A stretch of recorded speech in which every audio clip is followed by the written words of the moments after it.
At that moment, Gandalf lifted his staff, and crying aloud he smote the bridge before him. The staff broke asunder and fell from his hand. A blinding sheet of white flame sprang up. The bridge cracked. Right at the Balrog's feet it broke, and the stone upon which it stood crashed into the gulf, while the rest remained, poised, quivering like a tongue of rock thrust out into emptiness. With a terrible cry, the Balrog fell forward, and its shadow plunged down and vanished. But even as it fell, it swung its whip, and the thongs lashed and curled about the wizard's knees, dragging him to the brink. He staggered and fell, grasped vainly at the stone, and slid into the abyss. "Fly, you fools," he cried, and was gone. From the lowest dungeon to the highest peak, Gandalf the Grey fought Durin's Bane, the last known Balrog of Morgoth, in Middle-earth, in 3019 of the Third Age. After climbing the endless stair to the peak of Celebdil, Gandalf fought his foe for 10 days before smiting his foe's ruin upon the mountainside. There Gandalf the Grey also perished, and passed beyond these hither shores, never to return. Eru did not send his most faithful servant back to Middle-earth to finish his task, letting his spirit reside beyond Middle-earth forevermore, and leaving the body of the wizard to be buried in the snowdrifts upon the misty mountains. Thus Gwaihir would not be able to find Gandalf, and the free peoples would be forced to press on and find some measure of victory themselves, if they could. Until the coming of the three hunters into the Fangorn Forest, the tale of the One Ring and the War of the Ring would be the same as it is in the canon timeline, except Gandalf would never go to Lothlorien to be reunited with Galadriel and clothed in white, and Frodo would not have heard Gandalf's voice telling him to take off the ring on Munhen, but he likely would have taken the ring off soon after anyway. Frodo, Sam, and Gollum would continue on their journey as normal, and their story changes in Mordor, but the fates of the three hunters and Merry and Pippin would be quite different without Gandalf the White. After meeting Éomer's company and tracking the hobbits into the Fangorn, the three hunters would keep their course, searching for any sign of the hobbits beneath the trees. But there would be no bent old man with a staff, nor any warning of the danger that was yet coming to Rohan. The three hunters kept their search, and through the tracking skills of Strider, they came across the strange tracks of the Ent Treebeard, coming at last to his home of Wellinghall. There they found their quarry and met the hobbits with gladness, even if Treebeard was hesitant to trust these new folk at first. The language of the Wood Elf helped ease his mind, especially about their dwarven friend and his axe.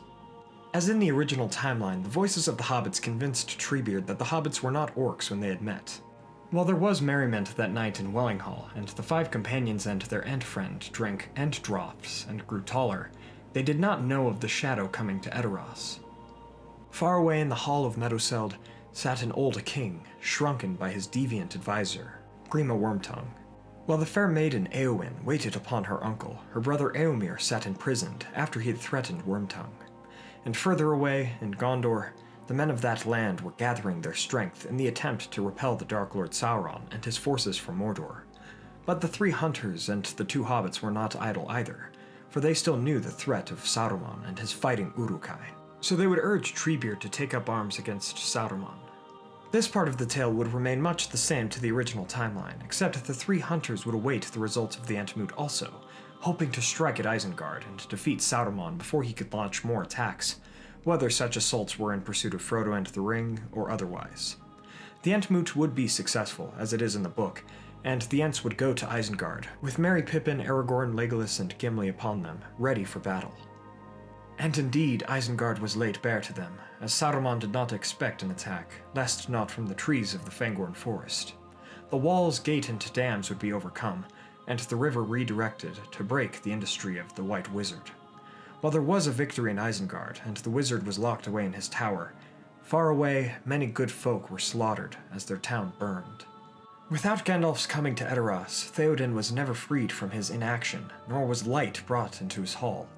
Thus the Rohirrim never attempted to move against Saruman's armies, and they laid dormant in Edoras.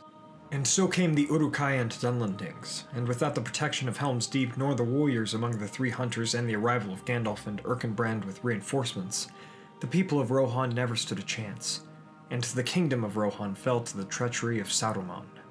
Saruman's army continued across the plains, ravaging the countryside and its people. Furthermore, without the leadership and power of Gandalf, Saruman would never hold fruitful conversations with our heroes, and without Wormtongue in the tower, for he yet resided in Edoras, or leastways fled before the onslaught, the Orthanc stone would not have been recovered by the West, and staying in Isengard for our heroes would have been a waste of time. Thus the 3 hunters and 2 hobbits set out, and the great company of rangers and the sons of Elrond would find them, and go with them towards the paths of the dead. But as the company traversed the plains of Rohan, they would see the devastation that Saruman's armies caused. And truly they realized that the Ents going to war in Isengard would only be a moderate setback for Saruman, as his army was yet about. Some Huorns and Ents pursued them as they did during the Battle of Helm's Deep in the canon timeline, waiting for any retreating Uruk-hai after the battle, but over the plains of Rohan the speed of the Uruk-hai was not matched by the trees. Eventually, unbeknownst to Aragorn's company, Saruman would awaken pity in the heart of Treebeard, and without Gandalf's wisdom for Treebeard to manage the wizard and keep him within the Tower of Orthanc, if even for a small time, Saruman would escape, going to the Shire where many of his ruffians operated, so that he could prepare a war upon the free peoples of the north, especially the elves of Rivendell and Lindon. After his remaining Uruk-hai returned to a fallen Isengard, Saruman's army would burn the Ents and continue to ravage the countryside and take command of Rohan. As for Aragorn's company, they would continue their journey, knowing even that Rohan had fallen, and Gondor was next. And since they were not an incredibly large army, they would be able to evade Saruman's many created and recruited servants. Thus Aragorn and his friends crossed through the paths of the dead, and came to the Stone of Erech. Aragorn would recruit the Oathbreakers, and they would then begin their journey to Minas Tirith, bolstering their numbers with other men in southwest Gondor. Finally, they came to the Corsairs at Pelargir, and Aragorn would have the mastery, and he would take the black ships north in the river Anduin towards the fields of Pelennor. But when he arrived, Minas Tirith had already fallen. Without the coming of Gandalf and Pippin upon Shadowfax to Gondor, Faramir would have been felled by the Nazgul outside of Minas Tirith, and many people would have deserted their posts in the city during the siege of Minas Tirith, for Gandalf would not have been there to give them hope and ward off the Nazgul. And since Rohan had already fallen to Saruman without Gandalf, there would not have been any reinforcements during the battle. Except for the reinforcements of Aragorn's company.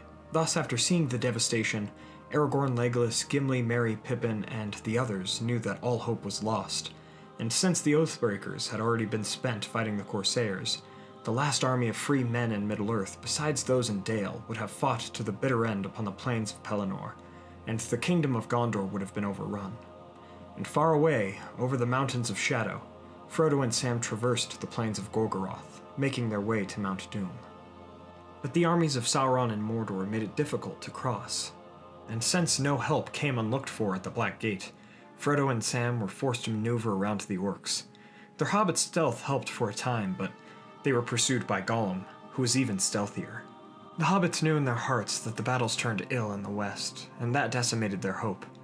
When they had made little progress across the plains of Gorgoroth, Gollum overtook them, and the 3 fought.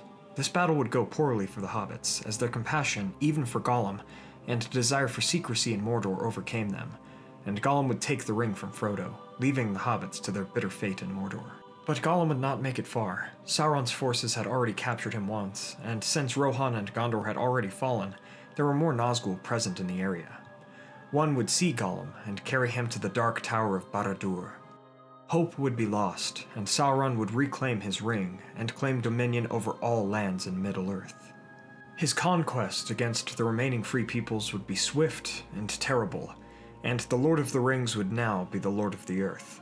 He would have victory, for in this scenario, Eru Ilúvatar had turned a blind eye towards his children, and by neglecting to send Gandalf back to Middle-earth, he would have doomed all free folk. From this theory of what if Gandalf had not been resurrected, we see the total power of promoting hope, providing counsel, and supporting others.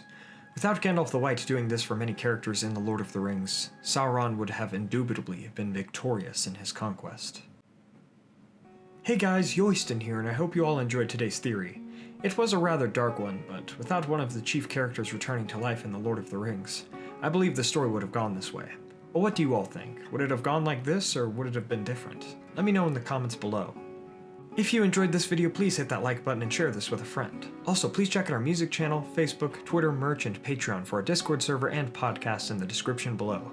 We will have a new podcast coming out Thursday on Patreon, so please check that out for just $1 a month.